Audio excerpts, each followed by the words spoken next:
আসসালামু আলাইকুম everyone, welcome to wow tasty kitchen. আজকে আপনাদের কাছে শেয়ার করলাম ডিম আলু চপ রেসিপি। এই রমজান ইফতারে একই রকম নাস্তা না তৈরি করে আপনারা চাইলে মাঝে মধ্যে এই ডিম আলু চপটি তৈরি করে নিতে পারেন। আশা করি আমার এই রেসিপিটি আপনাদের কাছে অনেক ভালো লাগবে। রেসিপি ভালো লাগলে লাইক সাবস্ক্রাইব করে আমার চ্যানেলের সঙ্গে থাকবেন। আমার এই রেসিপিটি আপনাদের কাছে কেমন লেগেছে কমেন্টে আপনাদের মতামত জানাবেন। কথা না বাড়িয়ে চলুন দেখে নেওয়া যাক। আমি আগেই আলু আর ডিমটাকে সিদ্ধ করে নিয়েছিলাম, আর এই রকম সাইজের আলু নিয়েছি। আলুর খোসাটাকে ছাড়িয়ে নিচ্ছি।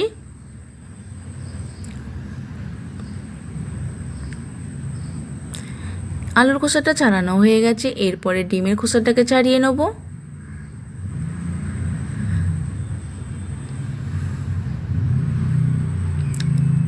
ডিমের খোসাটাকেও ছাড়িয়ে নিয়েছি। এরপর আমি এক সাইডে সরিয়ে দিচ্ছি। দেওয়ার পরে আমি একটা পাত্র নিয়ে নেব, আর এই পাত্রের মধ্যে একটা ব্লেন্ডার নিয়ে নিচ্ছি, আর এই ব্লেন্ডারে আলুটাকে ব্লেন্ড করে নিচ্ছি।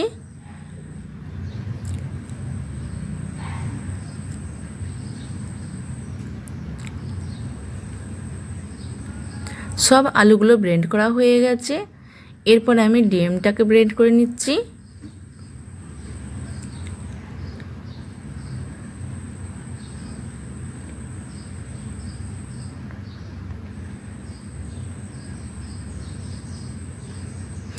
ডিমটাকেও ব্লেন্ড করে নিয়েছি। আমি এইরকম করে ছাড়িয়ে নিচ্ছি।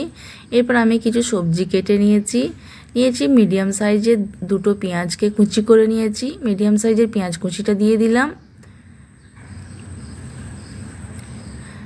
এরপর দিয়ে দেবো ধনে পাতা কুচি। এরপর আমি কিছু পুদিনা পাতা কুচি করে নিয়েছি, আর এই পুদিনা পাতা দিয়ে দিলাম। আর পুদিনা পাতা দিলে স্বাদটাও কিন্তু দ্বিগুণ বেড়ে যায়। লাল সবুজ কাঁচামরিচ কুচি করে নিয়েছি।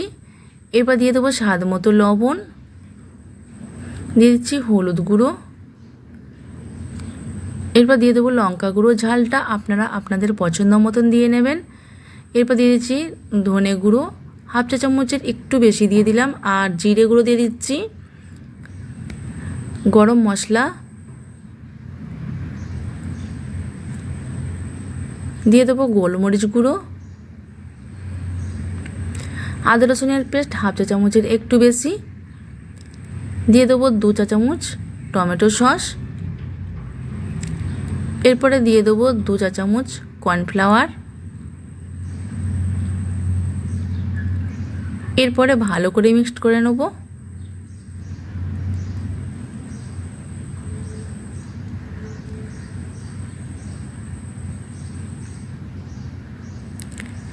এরপর আমি আধখানা পাতিলেবু নিয়েছি, আর পাতিলেবুর রসটাকে চেপে রসটাকে বের করে নিচ্ছি। আর এই পাতিলেবুর রসটা দিলেও এই ডিম আলু চপটির স্বাদটাও দ্বিগুণ বেড়ে যায়।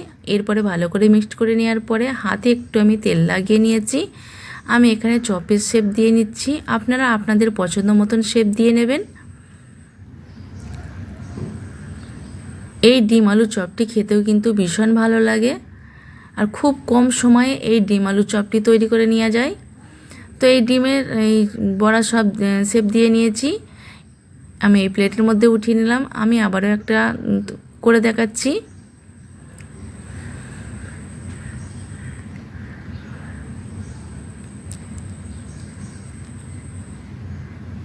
আমি এখানে আবারও একটা বড়া শেপ দিয়ে নিলাম, আর যেগুলো আছে সেগুলো সব বড়া শেপ দিয়ে নিচ্ছি।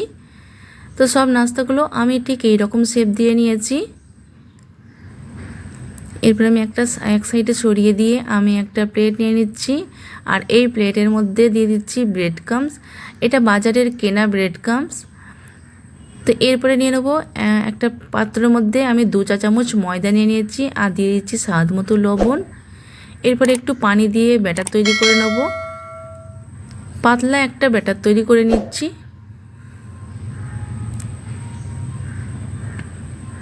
ব্যাটারটা ঠিক এইরকম পাতলা হবে।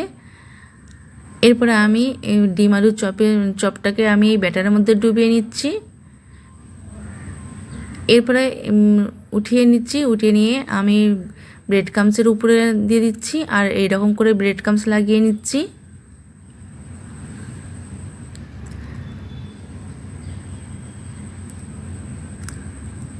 এরপর আবারও আমি ব্যাটারের মধ্যে দিয়ে দেবো। আমি ময়দার ব্যাটারটা ঠিক এরকম করে লাগিয়ে নিচ্ছি। এরপর উঠিয়ে নিচ্ছি, আবারও ব্রেড ক্রাম্বসের উপর দিয়ে দিচ্ছি, ব্রেড ক্রাম্বস লাগিয়ে নেব।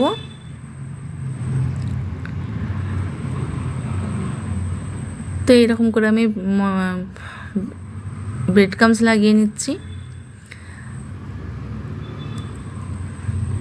এই চপটা ডবল কোট করা হয়ে গেছে, আমি এই প্লেটের মধ্যে উঠিয়ে নিলাম। আমি আবারও একটা করে দেখাচ্ছি।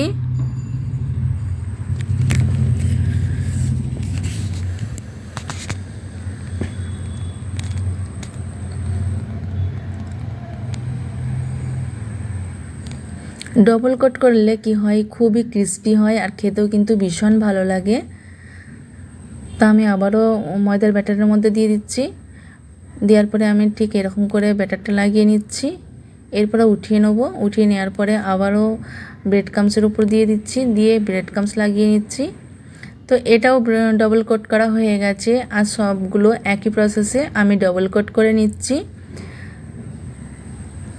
সব নাস্তাগুলো ঠিক আমি এরকম করে ডবল কোট করে নিয়েছি। এরপরে আমি ভাজতে চলে যাব। ভাজার জন্য আমি চুলায় একটা প্যান বসিয়ে দিচ্ছি আর দিয়ে দিচ্ছি সাদা তেল।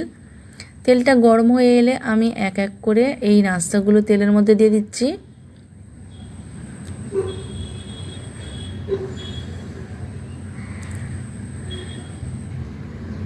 এরপরে তেলটা আমি একটু উপরে ছিটিয়ে দিচ্ছি ঠিক এরকম করে। এরপর আমি আবারও একটা দিয়ে দিচ্ছি। এগুলো সরিয়ে দিয়ে আমি আবারও দিয়ে দিলাম। তো এক পিসটা হয়ে গেছে, এক পিসটা আমি উল্টে দিচ্ছি। গ্যাসের ফ্লেমটা লো টু মিডিয়ামে রেখে এই নাস্তাগুলো ভেজে নিতে হবে।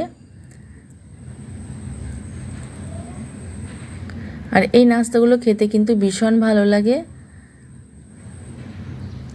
তো এই নাস্তাগুলো ভাজা হয়ে গেছে, আমি উঠিয়ে নিচ্ছি।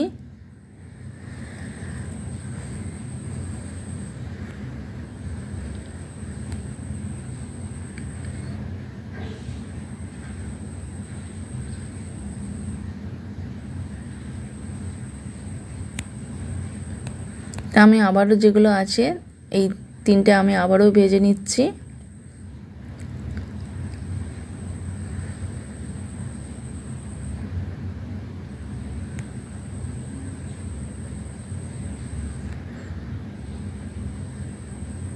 আর এই নাস্তাগুলো এতটাই ভালো হয়, ছোট বড় ভীষণভাবে পছন্দ করে, বিশেষ করে বাচ্চারা তো খুবই মজা করে খায়। তো এইগুলোও ভাজা হয়ে গেছে, এইগুলো উঠিয়ে নিচ্ছি।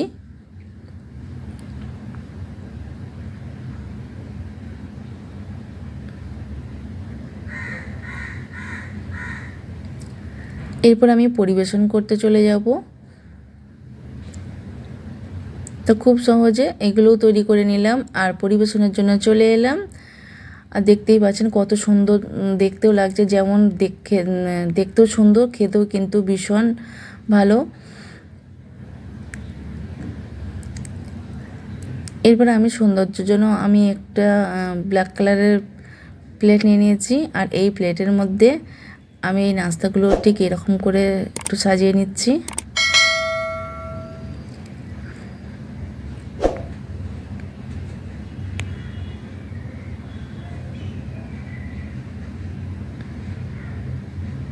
তো কিছু পেঁয়াজ নিয়েছি, কিছু পেঁয়াজ, লেবু, পুদিনা পাতা দিয়ে আমি একটু সৌন্দর্যের জন্য নিয়ে নিচ্ছি। আর এখানে দিয়ে দিলাম টমেটো সস। তো আমার এই রেসিপিটি আপনাদের কাছে কেমন লেগেছে অবশ্যই আপনারা জানাবেন। আর আমি একটা কেটে দেখাচ্ছি। আর খুবই ক্রিস্পি হয় এই নাস্তাগুলো, খেতেও কিন্তু ভীষণ ভালো লাগে। তো খুব কম সময়ে এই নাস্তাগুলো বানিয়ে নেওয়া যায়। যারা আমার এই ভিডিওটি যে যেখান থেকে দেখছেন অসংখ্য ধন্যবাদ। সবাই ভালো থাকবেন। আল্লাহ হাফেজ।